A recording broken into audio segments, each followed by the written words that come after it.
The other really weird, bizarre thing about this neck from Mac, it doesn't have side dots. I mean, this is not gonna pass as rosewood. It's not rosewood. It doesn't look like rosewood, but it does have an interesting look to it.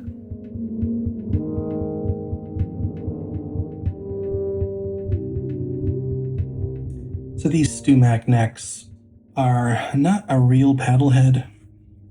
They're short just a bit for creating a Fender style headstock. So I have this template here that I made on the laser, and this is for the absolute smallest Fender headstock there is in terms of like how tall it is.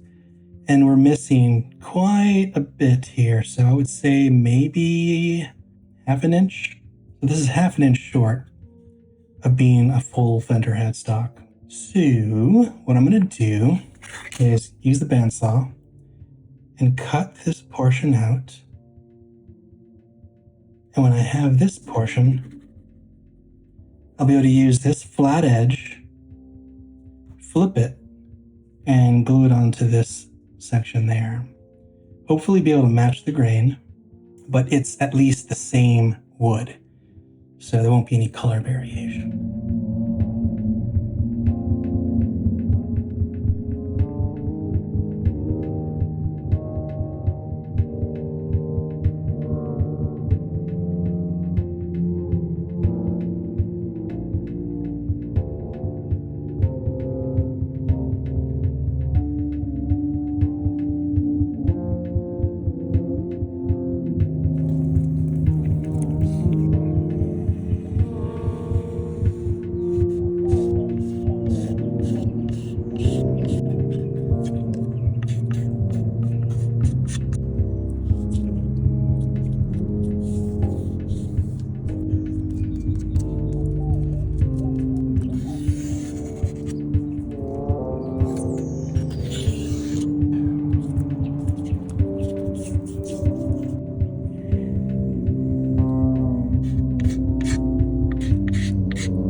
This is just a quick update on this neck.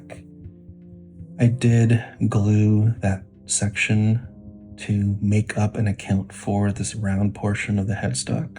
So all I did was cut out a little triangle from here, flip it around, and then glue it here. It's okay. I know the seam is there. I can see it. I don't think anyone else can. On the back's a little bit more visible because you have a more yellowish wood here than the orange, so I can see the difference there. You don't really see the seam on the end grain. I'm going to be using the aged clear. This is a tinted nitro, and it's exactly what they put on those old, I guess it's the 50s or 60s Tele necks. At least that's what Mac says on their website.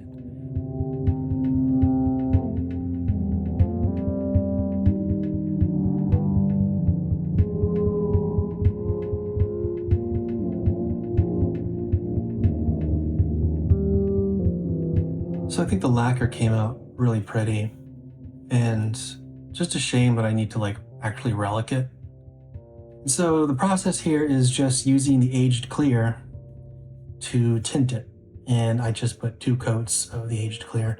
And really I'm only putting that clear gloss nitro for the tint to color it. And after you do that clear gloss, you can totally see that it needs to be wet sanded. But then what I do is I don't bother wet sanding. I hit it with the satin nitro, and nitro melts into my nitro. So soon after I finish that second coat, I wait for it to dry. I hit it with the satin. I do 2 coats of the satin, and with the satin, I don't have to do any type of leveling or wet sanding. it just comes out like this perfectly. I mean, nothing to it. It's so nice to be able to have a really quick, easy, thin skin nitro that didn't require any type of wet sanding. I do still have the little lip because I did tape off the fretboard, so there's a tiny little lip there, but I can take care of that fairly easy.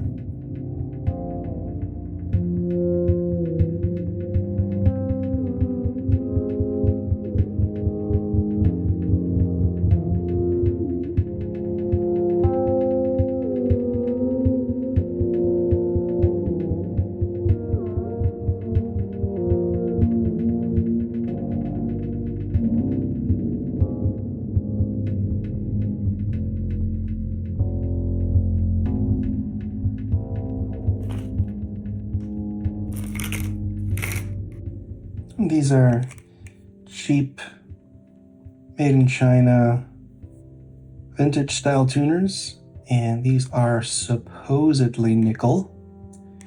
About to find out. So we're just going to put these in the tub with some muriatic acid and let the fumes hit them. And we'll let that sit there for a few hours.